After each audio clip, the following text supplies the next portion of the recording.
আলহামদুলিল্লাহি রাব্বিল আলামিন ওয়া সাল্লাতু ওয়াসসালামু আলা রাসূলিল কারীম ওয়া আলা আলিহি ওয়া আসহাবিহি আজমাইন।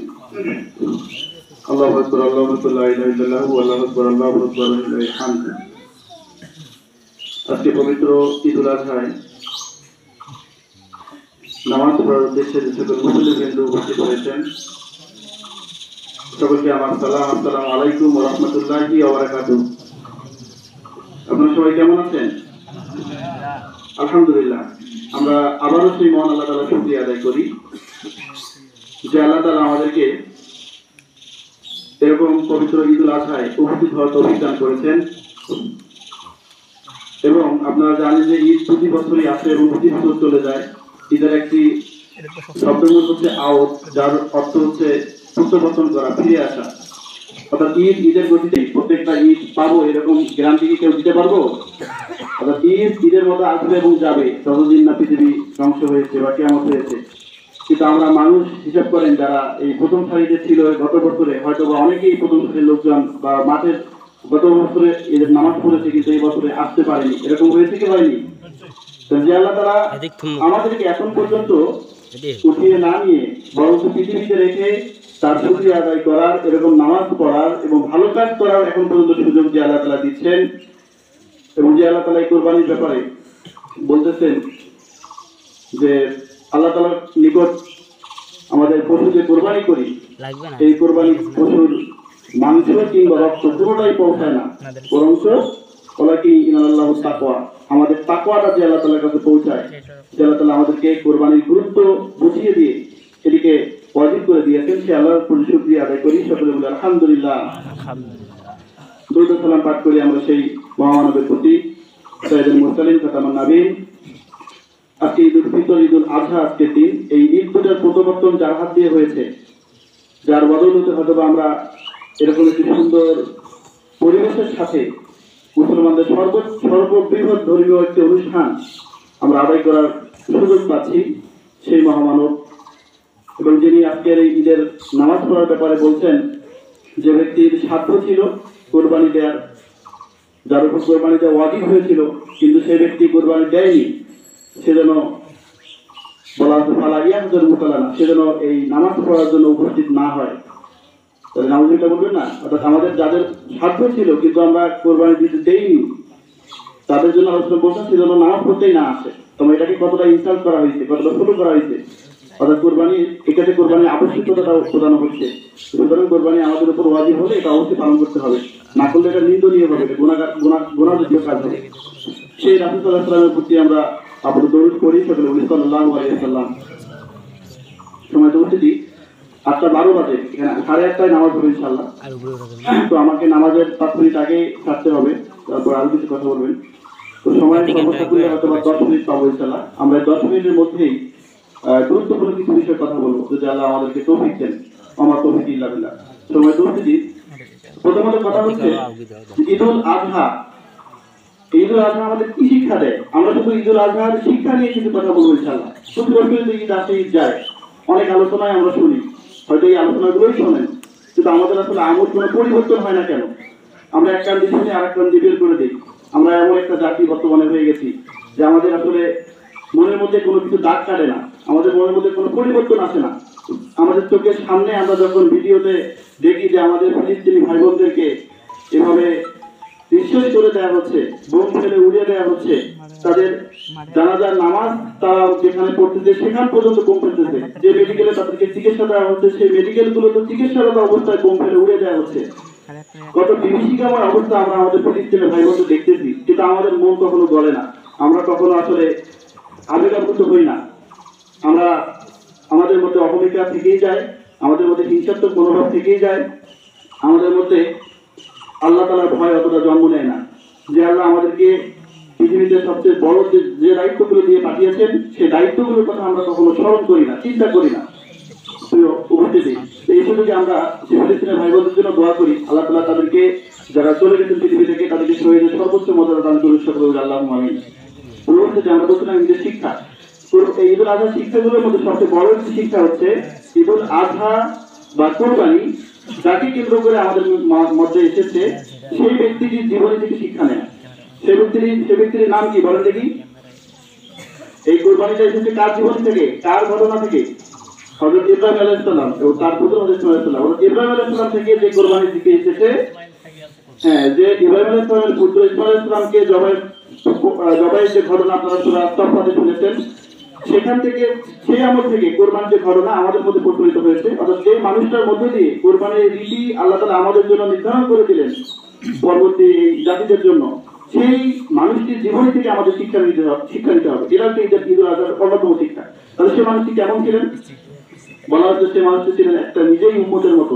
তাকে বলা হচ্ছে যে সুন্নতি আবিকুম ইব্রাহিম, অর্থাৎ তিনি আমাদের জাতির পিতা। তার ব্যাপারে আমরা গতকাল জুমায় আলোচনা করেছি, আজকে বলতে চাই না। তো তার জীবনীটা কি আলোচনা করা উচিত হবে এটা একটু বলি। তার জীবনী থেকে আমরা কি শিখতে পারি? সম্মানিত উপস্থিতি, তার জীবনীটা প্রায় আপনারা জানেন যে প্রায় 200 বছরের মতো তিনি বেঁচেছিলেন। 175 কেউ বলেছেন, 195, আনুমানিক 200 বছর বলেছেন। এই 200 বছর জীবনী বয়সে বা 200 বছর পর্যন্ত জীবনীতে হযরত ইব্রাহিম আলাইহিস সালাম তার দুনিয়ার জীবনে যেরকম পরীক্ষার সম্মুখীন হয়েছিলেন, এই পরীক্ষাগুলো যদি আমরা একটু দেখি, এই পরীক্ষাগুলোর কথা যদি আমরা একটু খেয়াল করি, তাহলে আমরা দেখতে পাবো যে আমাদের এখান থেকে কিছু শিক্ষা নেওয়ার ব্যাপার আছে। যে তিনি কিরকম বিপদের মধ্যে পড়েও, কিরকম পরীক্ষায় কঠিন সময় অতিবাহিত হওয়ার পরেও তিনি আল্লাহ তাআলার একত্ববাদের ঘোষণা দিয়েছিলেন। আপনারা জানেন ইব্রাহিম ইসলামের জন্ম হয়েছিল একটা সেই সময়কার মূর্তি পূজারীদের একজন নেতা আজর, তার ঘরে জন্ম হয়েছিল। এরকম একটা মুশরিকের ঘরে জন্মগ্রহণ করেছিল আমাদের ইব্রাহিম আলাইহিস সালাম। তার জীবনটা ছিল অত্যন্ত কণ্ঠকাকীর্ণ, সে ইচ্ছা মতো কোনো কিছু করতে পারেনি। সে যখন একটু বুঝতে শুরু করলো, তাকে বোঝানো হলো যে এই মূর্তিগুলো তোমার প্রভু। তাকে বোঝানো হলো এই যে চন্দ্র উঠছে, আকাশ, এই যে আপনার চাঁদ, সূর্য, এগুলো তোমার প্রভু। ইব্রাহিম আলাইহিস সালাম দেখলো যে না, এটা তো হতে পারে না। সূর্য সে তো অস্ত যায়, চাঁদ সে তো ডুবে যায়, চলে যায়, এবং আকাশের তারকাগুলো তো এক সময় থাকে না। আবার মূর্তি যেগুলো কোনো কথা বলতে পারে না, এগুলো আমার কিভাবে প্রভু হতে পারে, মালিক হতে পারে? তিনি ছোট্ট বয়সেই এগুলো বিরোধিতা শুরু করলেন। যখন তিনি এগুলো বিরোধিতা শুরু করলেন, তখনই সেই সময়কার সেই নেতৃস্থানীয় লোকজন তাকে সহ্য করতে পারলো না। নমরুদ ছিল সেই সময়, আপনারা জানেন। নমরুদের সাথে তার দীর্ঘ বাকদ্বন্দ্বিতা, তার সাথে কথা কাটাকাটি হয়েছিল।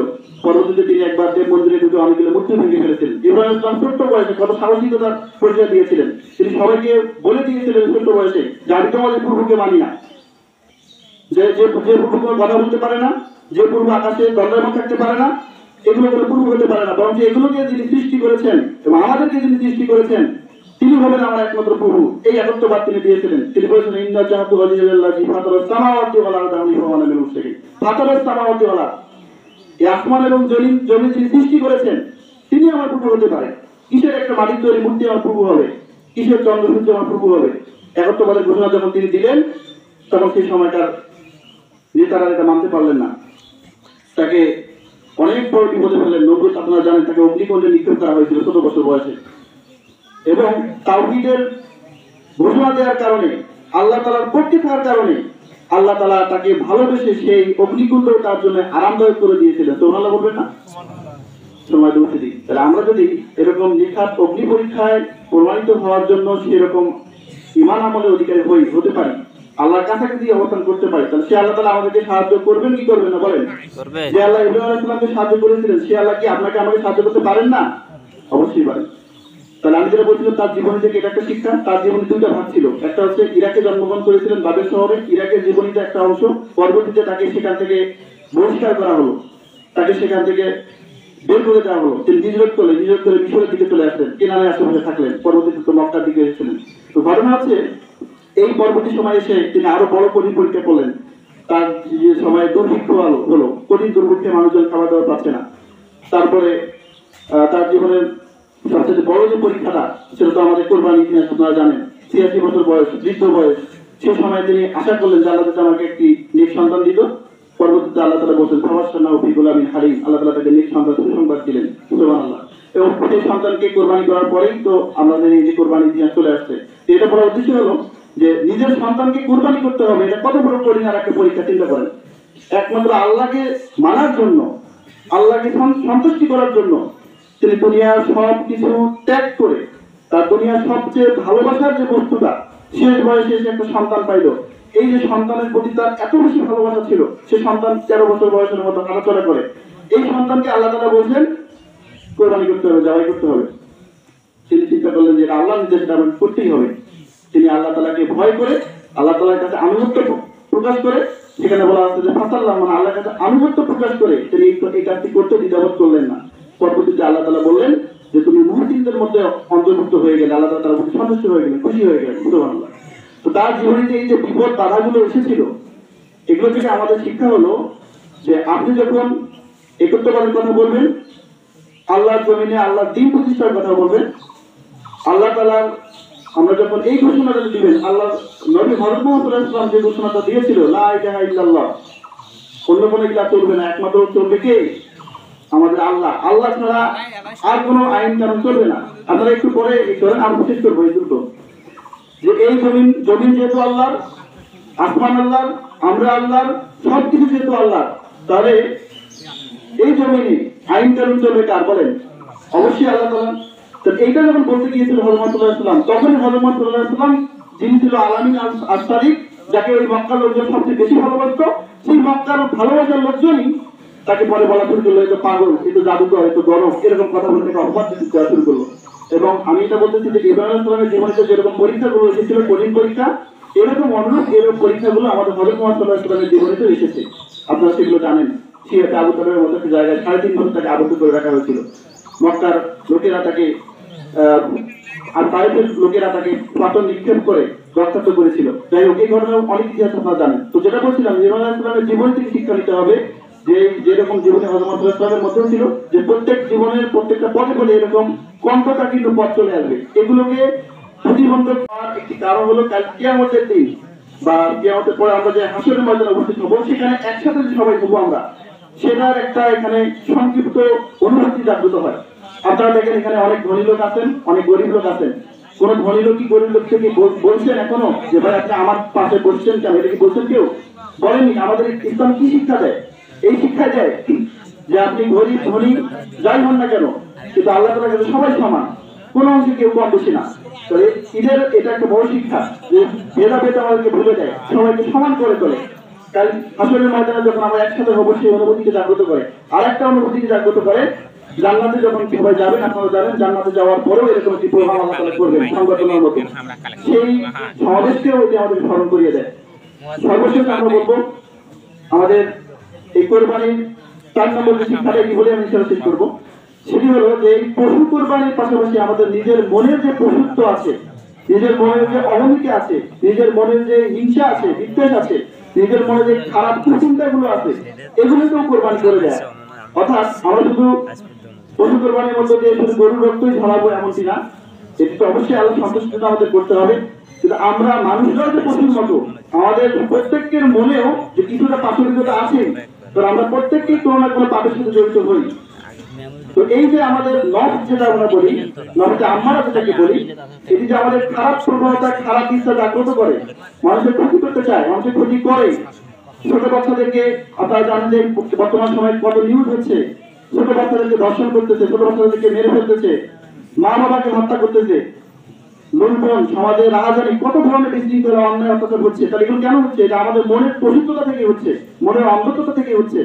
তো কোরবানির অন্যতম আরেকটি শিক্ষা হলো যে কোরবানির পশু শুধু পশুকে জবাই করবো না, আমাদের মনের মধ্যে যে একটা পশু আছে, পাষণ্ডতা আছে, এটাকে আমাদেরকে জবাই করে নিঃশেষ করে দিতে হবে। কি আমরা সবাই পারবো তো নাকি? ঈদুল আজহা একটা শিক্ষা হচ্ছে যে আগে কোরবানি না আগে নামাজ? বলেন দেখি। আগে হচ্ছে নামাজ, তারপর হচ্ছে কোরবানি।